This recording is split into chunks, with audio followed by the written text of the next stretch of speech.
Vibrant academy of science कराडमध्ये तुमचं पुन्हा एकदा हार्दिक स्वागत आहे. लास्ट लेक्चरमध्ये आपण रिप्रोडक्शन असेक्शुअल रिप्रोडक्शन अॅनिमल्स मधलं बघत होतो, ज्याच्यामध्ये आपण असेक्शुअल रिप्रोडक्शन मध्ये आतापर्यंत आपण 2 टाइप्स कंप्लीट केले.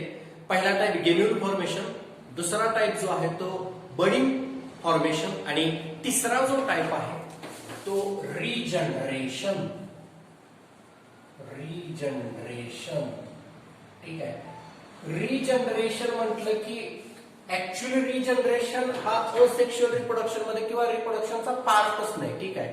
तसं बघितलं तर अगदी सिंपल अॅनिमल पासून ते अगदी कॉम्प्लेक्स लेवल पर्यंत असणारे जे अॅनिमल्स आहेत, फॉर एक्झाम्पल आपल्यापर्यंत, यांच्यामध्ये बॉडीचा प्रत्येक पार्ट जो असतो तो काही बॉडीचा पार्ट काय होत असतो, रिजनरेट होत असतो. फॉर एक्झाम्पल आपले कट केलेले हेअर्स किंवा नेल्स असतील, हे पुन्हा काय होतात, रिजनरेट होतात ना. म्हणजे कट केलेत आणि परत नख उगवून नाही तर असं झालंय का, पुन्हा नख येतात उगवून. ठीक आहे. याचा अर्थ बॉडीच्या ठराविक सेल्स असतात, ठराविक जे ऑर्गन्स असतात ते काय होत असतात, रिजनरेट होत असतात. फॉर एक्झाम्पल पाणीमध्ये लिझार्डमध्ये तुम्ही बघितलं तर लिझार्डची टेल असते, ती टेल जर कट झाली ऍक्सिडेंटली तर काय होत असतं, पुन्हा टेल रिमूव्ह किंवा पुन्हा टेल रिजनरेट होत असते. म्हणजे बरेचसे मोस्ट कॉम्प्लेक्स अॅनिमल्स असे की ज्यांच्यामध्ये रिजनरेटिव्ह जो बॉडी पार्ट असतो जो काय होत असतो, पुन्हा तयार होत असतो, रिजनरेट होत असतो. पण काही अॅनिमल्स असे आहेत की ज्यांनी या रिजनरेशन मेकॅनिझमचा जो वापर आहे तो असेक्शुअल रिप्रोडक्शन म्हणजे त्यांच्यामध्ये अडॅप्टेशन झालेलं आहे. In some animals adapted for this regeneration process by using asexual reproduction. म्हणजे काही एनिमल्स असे आहेत की त्यांनी काय केलेलं आहे, या रिजनरेशनचा यूज असेक्शुअल रिप्रोडक्शन म्हणून केलेला आहे.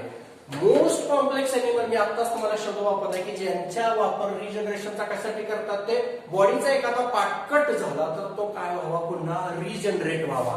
पण काही एनिमलनी काय केलेलं आहे की त्यांच्यामध्ये अशा प्रकारे अडॅप्टेशन केलेलं आहे की या असणाऱ्या रिजनरेशन कॅपॅबिलिटीचा जो यूज आहे तो ते काय करण्यासाठी करतात, रिप्रोडक्शन साठी करतात. फॉर एक्झाम्पल जर आपण इथं आयडियल एक्झाम्पल घ्यायचं झालं तर कोणतं, प्लानारिया. ठीक आहे. सो प्लानारिया परत येणारा जो तिसरा फायलम आहे नॉन कॉर्डेटचा. Yes, correct. कोणता फायलम आठवतोय, कमेंट सेक्शन मध्ये जर तुम्ही सांगितलं तर बरं होईल. कोणता फायलम असणार आहे, प्लानारियाचा नावातच आहे. फ्लॅट वन म्हणजे कोणता असणार आहे, करेक्ट, प्लॅटीहेल्मिंथिस. ठीक आहे. प्लॅटीहेल्मिंथिस मध्ये प्लानारिया जे एक्झाम्पल आहे, या प्लानारियामध्ये ऍक्सिडेंटली हा जो प्लानारिया फ्री लिव्हिंग अॅनिमल आहे. पहिलं म्हणजे हा अॅनिमल कसा असतो, फ्री लिव्हिंग ऍक्वॅटिक म्हणजे पाण्यामध्ये बघायला मिळतो. ऍक्सिडेंटली याच्या बॉडी हा जो अॅनिमल्स आहे तो अॅनिमल तुम्ही मागच्या वर्षी पण बघितला होता. ठीक आहे. हा जो अॅनिमल आहे असा स्पिंडल शेप मध्ये बघायला मिळणारा हा जो अॅनिमल्स आहे, याच्यावरती असे आय स्पॉट असतात. ठीक आहे. हा जो प्लानारिया अॅनिमल्स आहे याच्या असणाऱ्या बॉडीवरती हा असा जर ऍक्सिडेंटली कट पडला, हा इथं एक हॉरिझॉन्टल लाईन टाकले बघा, इथे लक्षात येते. ऍक्सिडेंटली याच्या बॉडीचा मधून काय झालेला आहे, कट जर झाला, इमॅजिन करा बॉडीचा मधूनच कट व्हायला पाहिजे असं काही नाही बरं का. कुठूनही समजा इथून होत असेल, इथून होत असेल, हेड रिजन मधून. ठीक आहे. इथून बॉडीचा जर कट झाला तर काय होणार आहे बघा, बॉडीचे 2 पार्ट होणार. ठीक आहे. हा हेडचा रिजन होणार वरती सेपरेट झालेला, असा हेडचा रिजन सेपरेट झाला आणि हा बाजूचा असणारा टेलचा रिजन जो आहे तो इथं काय झालेला आहे, सेपरेट झालेला आहे. ठीक आहे. हे सेपरेट झालेले जे दिसतात आपल्याला बॉडीचे पार्ट, ह्याच्यापासून बघा काय होणार आहे, नवीन प्लानारिया डेव्हलप होणार.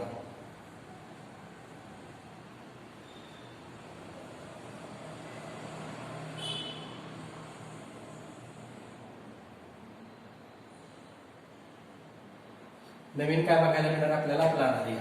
आता तर तुम्ही नीट बघितलं तर याच्यामध्ये हेडचा रिजन इथपर्यंत आहे, हा इथला जो खालचा पार्ट आहे तो हळूहळू रिजनरेट, बघा इथं मी डॉट डॉट लाईन मध्ये दाखवतो. डॉट डॉट लाईन मध्ये काय झालेलं आहे, याचा जो हेडचा रिजन जसाचा तसा आहे, हा खालचा पार्ट जो रिजनरेट झालाय हा दिसतोय. This part is regenerated.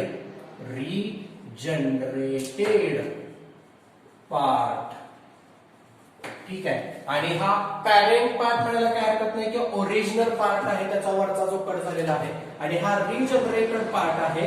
हा रिजनरेटेड पार्ट डेव्हलप होणार आणि डेव्हलप झाल्यानंतर काय होणार आहे, नवीन प्लानारी आपल्याला तयार झालेला बघायला मिळणार. ठीक आहे. न्यू ऑर्गॅनिझम इथं आपल्याला बघायला मिळतं. रिजनरेटेड पार्ट काय झाला, डेव्हलप. रिजनरेटेड पार्ट काय झाला, डेव्हलप झाला. सेम बॉडीचा जो खालचा भाग आहे, हा दिसतोय खाली असणारा, हा जो भाग आपल्याला बघायला मिळतोय, हा जो लोअर पार्ट आहे, हा लोअर पार्ट सुद्धा काय होणार आहे, याच्यापासून अप्पर पार्ट डेव्हलप होणार हेडचा. ठीक आहे. इथं डॉटेड लाईन मध्ये मी दाखवतो. ठीक आहे. हा डॉटेड केलेला जो लाईन एरिया दिसतोय, हा काय झालेला आहे, हा रिजनरेट झालेला आहे. ठीक आहे. हा काय झालेला आहे, रिजनरेट. आणि खालचा जो पार्ट आहे तो मेन बॉडीचा पार्ट आहे. ठीक आहे. हा वरचा main part, main body part, हा खालचा मेन बॉडी पार्ट. ठीक आहे. आणि त्याच्यापासून हा वरचा भाग डेव्हलप झाला, खालचा. आणि एका असणाऱ्या अॅनिमल पासून या ठिकाणी आपल्याला काय बघायला मिळत आहे, 2 अॅनिमल्स तयार झालेले बघायला मिळतात. ठीक आहे. मग आता हे कसं काय होतं, तर हे मी आता शब्द वापरला. हे जे प्लानारिया मधलं रिजनरेशन आहे, ते प्लानारिया मधलं रिजनरेशन हे ऍक्सिडेंटली होत असतं. म्हणजे हा काय स्वतःच्या बॉडीचे कट करत नाही की चला आपलं रिप्रोडक्शन करायचं आणि बॉडीचे 2 भाग करून घ्यायचे, असं नाहीये. लक्षात माझा वर्ड ठेवा. ऍक्सिडेंटली वॉटरमध्ये काहीतरी ऍक्टिव्हिटी होत असते आणि त्याच्यामुळं हा जो प्लानारिया आहे, या प्लानारियाच्या बॉडीचे काय होतात, असे कट होतात. ठीक आहे. मग आता इमॅजिन करा, 2 भागात डिवाइड झाले तर 2 प्लानारिया तयार झाले. इमॅजिन करा, अशी जर एखादी इन्सिडेंट झाला की इथं प्लानारियाचे काय झाले, 3 कट पडले, अजून एक कट पडला. ठीक आहे. तर प्लानारिया किती मध्ये डिवाइड होणार, परत समजा इथं असा जर कट पडला तर अजून जास्त भागामध्ये डिवाइड होणार. म्हणजे जेवढे जास्त बॉडीचे कट पडतील तितके जास्त प्लानारिया डेव्हलप होणार आहे. पण हे जे कट्स पडतात ते ऍक्सिडेंटली होत असतात. ठीक आहे. म्हणजे ह्या अॅनिमलचे जेवढे आपण कट घेऊ तेवढ्या कट झालेल्या असणाऱ्या पार्ट पासून काय होणार आहे, नवीन ऑर्गॅनिझम तयार होणार आहे. हे दोन्ही कसले ऑर्गॅनिझम तयार झालेले आहेत, एक कट घेतला, एक कट पडला या अॅनिमलच्या बॉडीचा, तर 2 ऑर्गॅनिझम तयार झाले. म्हणजे इथं ही सिंगल पॅरेंट पासून 2 इंडिव्हिज्युअल तयार झाले. एक कट पडल्यामुळे, सपोज 2 पडले असते तर 2पेक्षा जास्त इंडिव्हिज्युअल तयार झाले असते. पण ते जे कट पडतात ते सिंगल पॅरेंट पासून येतात. म्हणजे हा सुद्धा जो टाइप आहे तो अॅनिमलचा असेक्शुअल रिप्रोडक्शनचा टाइप आहे, जो आपण आतापर्यंत 3रा कंप्लीट केला. लास्ट लेक्चर पर्यंत आपण पहिला बघितला तो गेन्युल फॉर्मेशन, दुसरा असणारा बडिंग फॉर्मेशन आणि तिसरा असणारा रिजनरेशन. आय होप तुम्हाला रिजनरेशन मेकॅनिझम समजलं असेल. ठीक आहे. 10th स्टँडर्ड आपण झालेलं होतं, याचा स्क्रीनशॉट काढून घ्या. Okay. So next, sexual reproduction in animal. बघे म्हणाल झाले असेक्शुअल रिप्रोडक्शनचे टाइप संपले. येस, आपल्या सिलेबसला आपल्याला एवढेच आहेत. एनसीईआरटी मध्ये पण आय थिंक एवढेच आहेत, त्याच्यापेक्षा जास्त नाहीये. ठीक आहे. सगळे जे बाकीचे आपल्याला टाइप्स बघायचे एनिमल्स मध्ये, कारण एनिमल्स हा हायर किंगडम आहे. लक्षात ठेवा, higher type of kingdom system मध्ये एनिमल हे मोस्ट कॉम्प्लेक्स प्रोसेस आहे या निसर्गामध्ये. एनिमल मध्ये असणारे बॉडी ऑर्गनायझेशन असेल, एनिमल्स इतर सगळे जे, मग एनिमल कुठलाही असेल, डझंट मॅटर बायसेक्शुअल आहे का युनिसेक्शुअल आहे ते इथं कन्सिडर नाहीये. एनिमल बायसेक्शुअल असू देत किंवा युनिसेक्शुअल असू देत. ठीक आहे. बोथ सेक्स ऑर्गन एकामध्ये, ज्याला आपण हर्मॅफ्रोडाइट म्हणतो, किंगडम एनिमल यामध्ये बघितलं होतं आपण. म्हणजे प्लॅटीहेल्मिंथिस झाल्यानंतर ऍस्कॅहेल्मिंथिस जर बघितलं आपण, तुम्ही म्हणाल सर मग नंतरचा फायलम ऍस्कॅहेल्मिंथिस आहे, तर तुम्ही पाहिलं असेल ऍस्कॅहेल्मिंथिस मध्ये सेक्शुअल रिप्रोडक्शन बघायला मिळतं, ज्याच्यामध्ये मेल सेपरेट असतो आणि फिमेल सेपरेट असतात.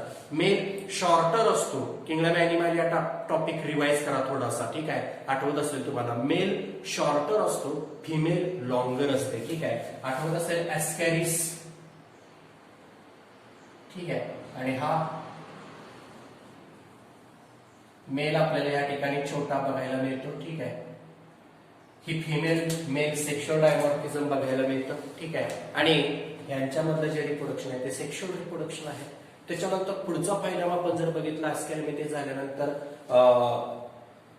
ऍनिलिडा असेल, त्याच्यानंतर ऑर्थ्रोपोडा असेल, त्याच्यानंतर मोल्युस्का असेल, इकायनोडर्मॅटा असेल. ठीक आहे. हे सगळे जे फायलम्स आहेत यांच्यामध्ये सेक्शुअल रिप्रोडक्शन बघायला मिळतं जास्त करून, ठीक आहे. ॲनिलिडा असेल किंवा नंतर आर्थ्रोपोडा, मोल्युस्का, ते इकायनोडर्मॅटा, त्याच्यानंतर कॉर्डेटा मधले सगळे फायलम यांच्यामध्ये सेक्शुअल रिप्रोडक्शन बघायला मिळतं. मग जे ॲनिमल्स आता इथून पण आपल्याला काय बघायचं आहे सेक्शुअल. व सेक्शुअल रिप्रोडक्शन सगळ्या ॲनिमल्सच्या डिटेलमध्ये आहे का आपल्याला मेकॅनिझम नाही. आपल्याला डिटेलमध्ये सेक्शुअल रिप्रोडक्शन आहे ते ह्युमन बिंग्स आहे. पण सुरुवातीला आपण सेक्शुअल रिप्रोडक्शन इन ॲनिमल याच्यातल्या काही मेन कन्सेप्ट आहेत ते आपल्या कन्सेप्ट आपण क्लिअर करू आणि त्याच्यानंतर आपण काय करायचं आहे ह्युमन रिप्रोडक्शन स्टार्ट करायचं आहे. सो लेट्स स्टार्ट नाव. इथपर्यंत तुमच्या सगळ्या कन्सेप्ट क्लिअर झाले असतील आय होप. सो दुसरा जो टाइप आहे याच्यातला रिप्रोडक्शनचा तो मेन टाइप आपण चालू करायचा आहे sexual reproduction in animal. Animals मधलं कसलं रिप्रोडक्शन बघायचं आपल्याला सेक्शुअल रिप्रोडक्शन बघायचं आहे. आता सेक्शुअल रिप्रोडक्शन म्हटलं की सुरुवातीला आपल्याला सेक्शुअल रिप्रोडक्शन म्हटलं की गॅमेट किती पडतात त्याच्यामध्ये 2 गॅमेट्स असतात, 2 पॅरेंट असतात आणि 2 पॅरेंट पासून काय होत असतो ऑफस्प्रिंग्स तयार होत असतो. So it is the process which involve production of offspring. It is the process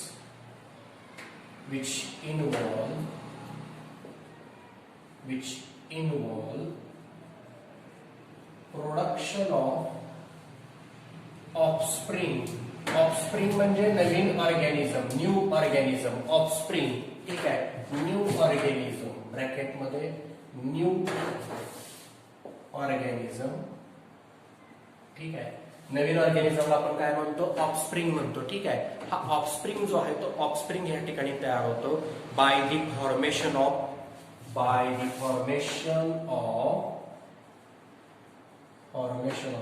fusion of gamete.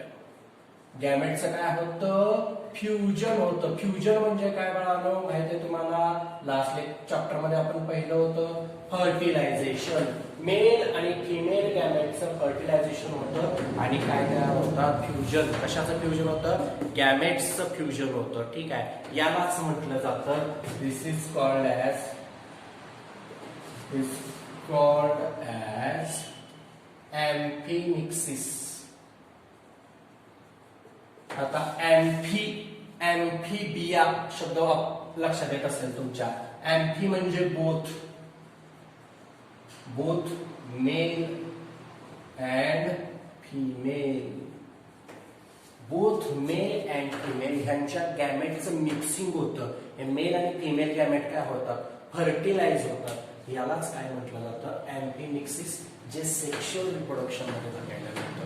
2 गॅमेटचं fusion होतं. मेल आणि फिमेल गॅमेट एकमेकांच्या बरोबर काय होतात फ्यूज होतात आणि फ्यूज झाल्यानंतर नवीन ऑर्गॅनिझम तयार होत असतो. मग हे जे ॲनिमल्स असतात ह्या ॲनिमल्स मध्ये आपल्याला 2 फेजेस बघायला मिळतात. म्हणजे सेक्शुअल रिप्रोडक्शन जे ॲनिमल्स मध्ये होतं ते 2 फेज मध्ये होत असतं. कोणती फेज येतात बघा 2 फेजेस.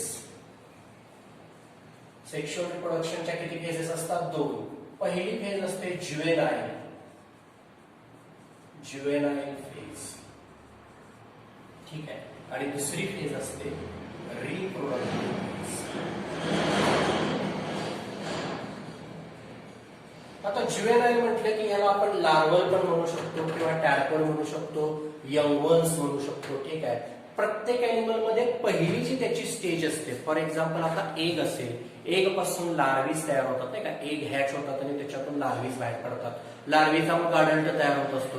म्हणजे लार्वल फॉर्म मध्ये असणारे ऑर्गॅनिझम काय होणार नाहीत या ठिकाणी रिप्रोडक्शन करू शकत नाहीत. लार्वल फॉर्म मध्ये असणारे त्यांना आपण कसली फेज म्हणणार आहे ज्युएनाइल फेज म्हणणार आहे. फॉर एक्झाम्पल आपलं ह्युमन बिंगचं जर आपण एक्झाम्पल घेतलं तर ह्युमन बिंग मध्ये सुद्धा एक ज्युएनाइल एज असतं ज्याला आपण लहानपण म्हणतो. साधारणतः 1 ते 12 वर्षापर्यंत ह्युमन बिंग्स मध्ये कसली फेज असते ज्युएनाइल फेज बघायला मिळते. ज्याला आपण तुम्ही पाहिलं असेल बघा ज्युएनाइल रिमांड होम असा शब्द ऐकला असेल. ज्युएनाइल रिमांड होम म्हणजे काय ज्यांचं वय 16 वर्षाच्या आतपर्यंत किंवा 18 वर्षाचे आतले असतात, ज्यांच्यामध्ये एखादा गुन्हा घडतो त्यावेळेला त्यांना ज्युएनाइल रिमांड होम मध्ये म्हणजे बाल सुधागर गृहामध्ये टाकलं जातं. म्हणजे याला आपण बाल्यावस्था म्हणणार. अगदी स्पष्ट मराठीमध्ये जर सांगायचं झालं तर जसे ज्युएनाइल फेज म्हणजे इन मराठी बाल्यावस्था, ज्या फेज मध्ये कुठल्याही प्रकारचं रिप्रोडक्शन करण्याची कॅपॅबिलिटी या फेज मध्ये कुठल्याही एनिमल मध्ये नसते. So juvenile phase means not capable for sexual reproduction. Sexual reproduction करण्यासाठी ही फेज कॅपेबल नाही, यांच्याकडे ती कॅपॅसिटी नाही, कारण सेक्स ऑर्गन डेव्हलप होत नाही. लक्षात घ्या. म्हणजे सेकंडरी सेक्शुअल कॅरेक्टर जे म्हणतो ते सेकंडरी सेक्शुअल कॅरेक्टर आता कोणते असतात ते आपण नंतर डिटेलमध्ये बघणार आहे. अशा प्रकारचे सेकंडरी सेक्शुअल कॅरेक्टर जे असतात ते यांच्यामध्ये डेव्हलप होत नाही, म्हणून या फेजमध्ये ते रिप्रोडक्शन करत नाहीत. पण ह्या फेजमध्ये, या असणाऱ्या फेजमध्ये प्रत्येक एनिमलची वाढ, ज्याला आपण ग्रोथ म्हणतो, ती ग्रोथ मात्र फास्ट होत असते. लास्ट तुम्ही ह्युमन स्केलेटनचा जो टॉपिक आहे त्याच्यामध्ये आपण व्हर्टिब्रल कॉलम किंवा एंटायर स्केलेटन जेव्हा बघत होतो त्यावेळेला आपल्या लक्षात असेल तर 206 प्रकारचे हाड असतात आपल्यामध्ये, बोन्स. ठीक आहे. परंतु ज्युवेनाइल स्टेज जेव्हा असते तेव्हा लहानपण असतं, त्याच्यामध्ये 300 बोन्स असतात. मग 300 ते 206 कसे होतात तर ते सगळे बोन्स फ्यूज होत जातात. म्हणजे इथं ऑर्गॅनिझमची काय होत असते, ज्युवेनाइल फेजमध्ये ग्रोथ होत असते, वाढ होत असते. रिप्रोडक्शन साठी लगेच कॅपेबल नसतात. आणि दुसरी फेज जी असते रिप्रोडक्टिव्ह फेज, तर नावातच आहे रिप्रोडक्टिव्ह म्हणजे काय, capable for sexual reproduction. Sexual reproduction साठी ही फेज जी आहे ती मोस्ट इम्पॉर्टंट आहे. फॉर एक्झाम्पल आपल्यामध्ये जर म्हटलं तर आपल्यामध्ये याला प्युबर्टी फेज असं म्हटलं जातं. फॉर एक्झाम्पल इथं जर ह्युमन मध्ये जर म्हटलं तर ह्युमन मध्ये ह्याला प्युबर्टी फेज म्हटलं जातं. प्युबर्टी फेज जे असते ते साधारणतः 13 ते 14 इयर्स, 13 ते 14 इयर्स पासून पुढे प्युबर्टी एज चालू होतो किंवा रिप्रोडक्टिव्ह फेज. इथून जो आपला ह्युमन बिंग आहे तो काय करू शकतो, रिप्रोडक्शन करू शकतो. ठीक आहे. अशा प्रकारे जी रिप्रोडक्टिव्ह फेज आहे, या रिप्रोडक्टिव्ह फेज मध्ये ऑर्गॅनिझम जो आहे तो काय करू शकतो, रिप्रोडक्शन करू शकतो. मग रिप्रोडक्शन करत असताना ऑर्गॅनिझम मध्ये कोणते कोणते स्टेप्स बघायला मिळतात. आता रिप्रोडक्शन साठी कॅपेबल झाला, ओके ठीक आहे, तुम्ही सांगताय सर की रिप्रोडक्शन साठी कॅपेबल झाला. मग स्टेप्स कोणत्या कोणत्या असतात रिप्रोडक्शनच्या, तर सेक्शुअल रिप्रोडक्शनच्या स्टेप्स कोणत्या कोणत्या असतात हे तुम्हाला लास्ट चॅप्टर मध्ये पण झालं होतं. आठवत आहे स्टेप्स कोणत्या कोणत्या, ज्याला आपण इव्हेंट म्हणतो. कोणते कोणते इव्हेंट, पहिल्यांदा प्री फर्टिलायझेशन. आठवत असेल तर बघा, प्री फर्टिलायझेशन पहिली स्टेप. दुसरी स्टेप फर्टिलायझेशन. ठीक आहे. दुसरा जो इव्हेंट आहे तो फर्टिलायझेशन. प्री फर्टिलायझेशन मध्ये सगळे सेक्स ऑर्गन वगैरे जे आहेत किंवा एग्स जे आहेत ते एग्स तयार होत असतात, स्पर्म तयार होत असतात, गॅमेटोजेनेसिस, स्पर्मॅटोजेनेसिस वगैरे असेल या प्रोसेस होत असतात. फर्टिलायझेशन मध्ये ऍक्च्युअल स्पर्म आणि एग जे आहेत ते काय होत असतात, फर्टिलाइज म्हणजे मेल आणि फिमेल गॅमेट फर्टिलाइज होत असतात. आणि पोस्ट फर्टिलायझेशन इव्हेंट मध्ये काय होणार आहे तर त्या असणाऱ्या एम्ब्रियोची काय होणार आहे, डेव्हलपमेंट, ज्याला आपण एम्ब्रियोजेनेसिस सुद्धा म्हणतो. ठीक आहे. या स्टेप्स आपल्याला कुठल्याही एनिमल्स मध्ये, जो एनिमल एकदा का रिप्रोडक्टिव्ह फेज कॅपेबल झाला रिप्रोडक्शन साठी, सेक्शुअल रिप्रोडक्शन साठी, की त्याच्यामध्ये हे 3 इव्हेंट होतात, प्री फर्टिलायझेशन, फर्टिलायझेशन आणि पोस्ट फर्टिलायझेशन. ठीक आहे. इथपर्यंत कन्सेप्ट लक्षात आली. ठीक आहे. याचा स्क्रीनशॉट घ्या पटकन.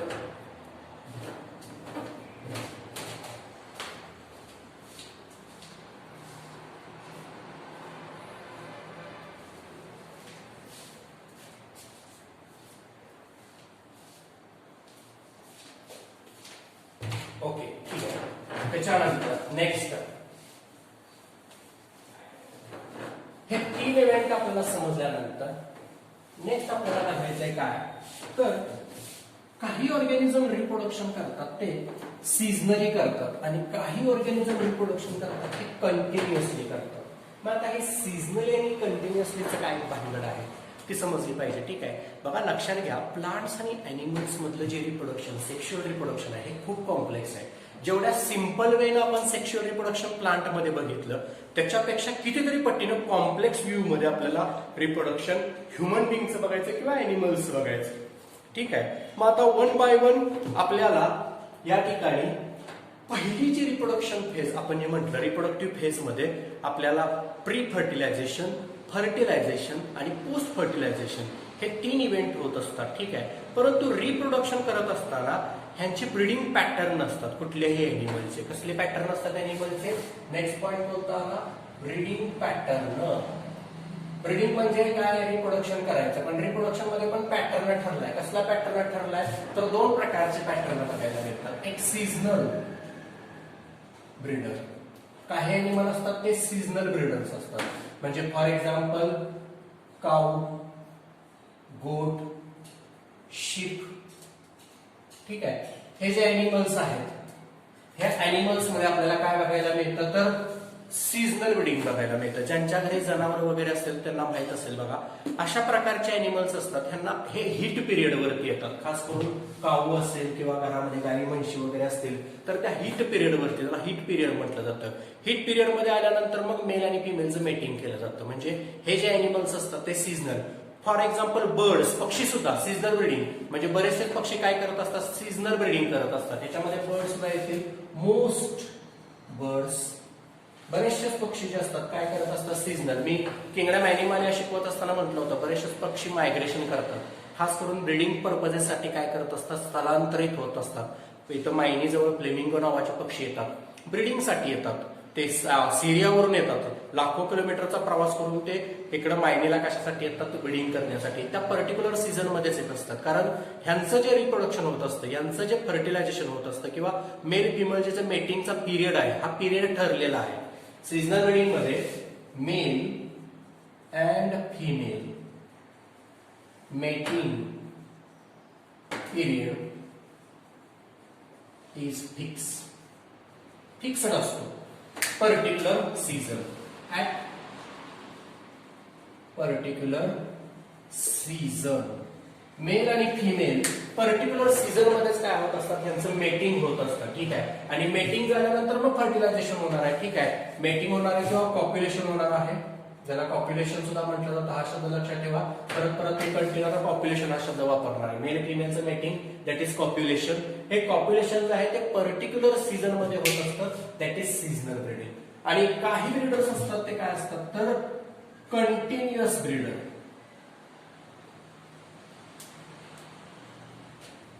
Continuous breeder. कंटिन्युअस म्हणजे यांच्यासाठी कुठला सीझन नसतो, कुठला पर्टिक्युलर काय नसतो, एक पिरियड नसतो. हे कंटिन्युअसली काय करू शकतात? ब्रीडिंग करू शकतात. फॉर एक्झाम्पल आपण ह्युमन, त्याच्यानंतर एक म्हटलं की तर कन्फ्युज होऊ नका. एक म्हणजे गोरिला, चिंपांझी,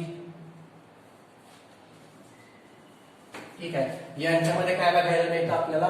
कंटिन्युअसली ब्रीडिंग बघायला मिळते. यांच्यासाठी पर्टिक्युलर असा सीझन नसतो की तिथंच मेल आणि फिमेलचं मेटिंग होणार आहे. तर कंटिन्युअसली काय करू शकतात? कुठल्याही सीझन मध्ये हे काय करू शकतात? रिप्रोडक्शन करू शकतात, ज्याला काय म्हटलं जातं? कंटिन्युअस ब्रीडिंग किंवा कंटिन्युअस ब्रीडर असं म्हटलं जातं, ठीक आहे. ब्रीडरचे 2 ब्रीडिंग पॅटर्न 2 लक्षात आले, सीझनल ब्रीडर आणि कंटिन्युअस ब्रीडर. याचा स्क्रीनशॉट घ्या पटकन. Okay, so now let's start human reproduction. आता इथं आपल्याला सेक्शुअल रिप्रोडक्शन अॅनिमलचं कशा प्रकारे होतं याचे बेसिक इन्फो आपल्याला मिळाली. Basic information. सगळ्या अॅनिमल्स मधलं सेक्शुअल रिप्रोडक्शन कसं होतं हे नाही बघायचं आपल्याला. मोस्ट ऑफ सगळ्या अॅनिमल्स मध्ये जे आपण ह्युमन रिप्रोडक्शन मध्ये बघणार आहे तेच सगळ्यांच्यामध्ये होत असतं. फारसा काही चेंजेस नसतो. त्याच्यामुळे आपल्याला आयडियल एक्झाम्पल जर बघायचं असेल सेक्शुअल रिप्रोडक्शनचं तर आपल्या सिलेबस मध्ये आणि एनसीईआरटी मध्ये सुद्धा जे रिप्रोडक्शन दिलेलं आहे सगळं ते मोस्ट कॉम्प्लेक्स सिस्टीम ज्याची आपण म्हणतो ह्युमन सिस्टीम. मग ती कुठलीही असेल, डायजेस्टिव्ह असेल, सर्क्युलेटरी असेल, कुठली. ह्युमन मॅमल्स मध्ये येतो ना, मॅमल्स हा सगळ्यात हायर क्लास आहेत नाही का. पण त्याच्यामुळं ह्यांचं जे रिप्रोडक्शन आहे ज्याच्यामध्ये मॅमल्स, ह्युमन बिंग हे मोस्ट कॉम्प्लेक्स समजलं जातं. मग आता आपल्याला काय करायचं आहे? आपला मेन जो टॉपिक आहे किंवा या आतापर्यंत आपण जे बघितलं त्याच्यावरती बोर्डाला काय विचारू शकतील, ठीक आहे. तर त्याच्यामध्ये गेमेल फॉर्मेशन, बर्डिंग यांच्यावरती 1-2 मार्काचा आला तर एखादा एमसीक्यू किंवा 1 मार्काची डेफिनेशन वगैरे आली तर कंटिन्युअस ब्रीडर किंवा सीझनल ब्रीडर वरती किंवा त्याच्या आधी आपण ज्युएनाइल फेज म्हटलं किंवा रिप्रोडक्टिव्ह फेज म्हटलं याच्यावरती. पण ह्या कन्सेप्ट अगदी बेसिक आहे, तुमचा बेसिक त्याचं इन्फो मिळाले म्हणून, ठीक आहे. पण जास्त वेटेज जे आहे या टॉपिकला ते या पॉइंट पासून चालू होणार आहे, ठीक आहे. सो लेट स्टार्ट नाव ह्युमन रिप्रोडक्शन.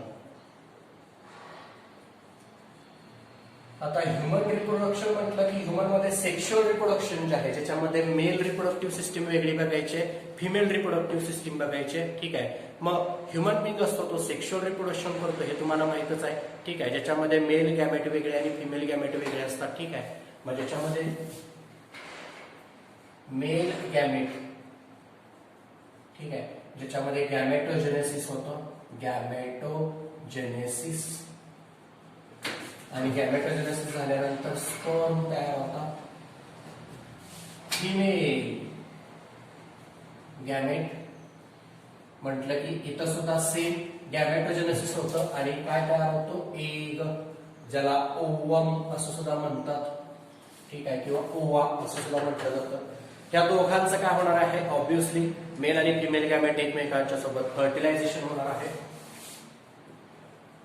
फर्टिलायझेशन कशा कशाचं, स्पर्म आणि एग, ठीक आहे, त्यांचं फर्टिलायझेशन होणार आहे. फर्टिलायझेशन झाल्यानंतर काय तयार होणार आहे, करेक्ट, झायगोट, ठीक आहे.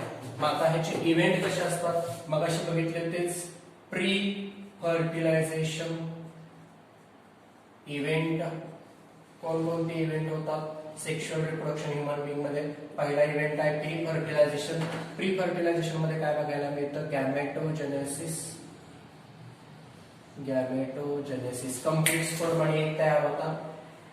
फर्टिलायझेशन नावातच आहे, फर्टिलायझेशन म्हणजे काय होणार आहे, करेक्ट, स्पर्म प्लस एग, त्यांचं काय होणार आहे, फर्टिलायझेशन होणार आहे.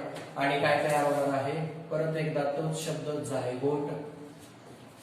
आणि तिसरं pre fertilisation event, pre fertilisation, ठीक आहे. प्री फर्टिलायझेशन मध्ये काय होणार आहे, तर झायगोट जो तयार झालेला आहे त्याच्यापासून एम्ब्रिओ तयार होणार आणि एम्ब्रिओची काय होणार आहे, डेव्हलपमेंट, एम्ब्रिओची डेव्हलपमेंट होते, त्याला एम्ब्रिओजेनेसिस म्हणतात.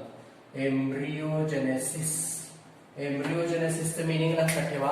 एम्ब्रिओजेनेसिस म्हणजे एम्ब्रिओची डेव्हलपमेंट होते, ठीक आहे. फुल्ली एम्ब्रिओ 9 मंथ पर्यंत, त्याला आपण 9 महिने म्हणतो, 9 महिन्यापर्यंत एम्ब्रिओची पूर्णपणे डेव्हलपमेंट होते. ते एम्ब्रिओची डेव्हलपमेंट, एम्ब्रिओजेनेसिस प्रोसेस कशी होते हे डिटेलमध्ये आपल्याला बघायचं आहे. एम्ब्रिओजेनेसिस झाल्यानंतर नेक्स्ट पिरियड येतो तो कोणता येतो, तर पार्च्युरेशन. आता तुम्ही म्हणाल सर पार्च्युरेशन म्हणजे काय, पार्च्युरेशन म्हणजे डिलिव्हरी ऑफ बेबी, बेबीचा डिलिव्हरी पिरियड येतो, ठीक आहे, पार्च्युरेशन होतं.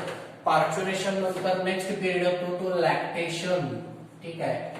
न्यूली यंगमन जो बेबी असतो त्याला लॅक्टेशन पिरियड सुरू होतो, त्याला दूध देणं गरजेचं असतं, तो पिरियड सुद्धा. म्हणजे ह्या सगळ्या कन्सेप्ट आपल्याला डिटेलमध्ये बघायच्या आहेत ज्या ह्युमन बिंग मध्ये होत असतात. प्री फर्टिलायझेशन, फर्टिलायझेशन आहे, सॉरी पोस्ट फर्टिलायझेशन पाहिजे नाही तर, sorry post fertilisation, pre fertilisation आणि पोस्ट फर्टिलायझेशन, ठीक आहे. हे सगळं आपल्याला काय करायचं आहे, डिटेलमध्ये आपल्याला ह्या एंटायर टॉपिक मध्ये बघायचं आहे, ठीक आहे. मग अशा पद्धतीनं ह्या ह्युमन रिप्रोडक्शन मध्ये हा सगळ्या कन्सेप्ट आपल्याला डिटेलमध्ये बघायच्या आहे. आय होप तुम्हाला इथेपर्यंतच्या सगळ्या कन्सेप्ट हा जनरल इन्फो झाला सेक्शुअल रिप्रोडक्शन ह्युमन बिंगचा, ठीक आहे. हे सगळे एंटायर जी प्रोसेस आहे ती प्रोसेस आपल्याला डिटेलमध्ये नेक्स्ट लेक्चरला बघायची आहे. नेक्स्ट लेक्चरमध्ये आपण डिटेलमध्ये प्रत्येक कन्सेप्ट इतक्या डिटेलमध्ये बघणार आहे की नवीन सिलेबस जो 12वी चाला गेल्या वर्षी त्याच्यामध्ये ह्युमन रिप्रोडक्शन इतक्या डिटेलमध्ये दिलेलं आहे. खूप जास्त वेटेज आहे टॉपिकला. मेन टॉपिक आहे तसं बघितलं तर एनसीआरटी नीट साठी असेल, सीईटी साठी असेल आणि आपल्या रेग्युलर बोर्ड सिलेबस साठी सुद्धा मोस्ट कॉम्प्लिकेटेड पार्ट आहे ह्युमन रिप्रोडक्शनचा आणि खूप इंटरेस्टिंग आहे. आय होप इथपर्यंतची कन्सेप्ट तुमची कम्प्लीट क्लिअर झाली असेल आणि जर क्लिअर झाली असेल तर नक्कीच आपल्या चॅनलला लाईक करा, शेअर करा आणि कमेंट करा. थँक्यू.